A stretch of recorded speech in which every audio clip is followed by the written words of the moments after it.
How to activate Navy Federal credit card online.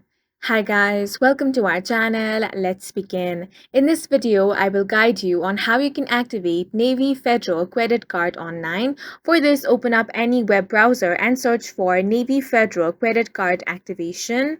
Scroll down and you want to click on this option, which is activate my card. Once you click on this, another web page is going to open up.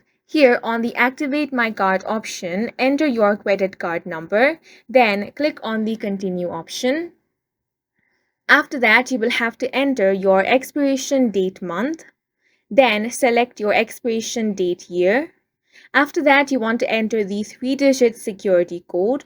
Once you have entered all these details, you want to click on the Continue option. Now, you want to complete any other verification steps. After that, your Navy Federal credit card will be activated. Once it has been activated, you should receive a confirmation via your email or SMS. And that's it for this video. If you found it helpful, please make sure to hit the like button and subscribe for more videos like this.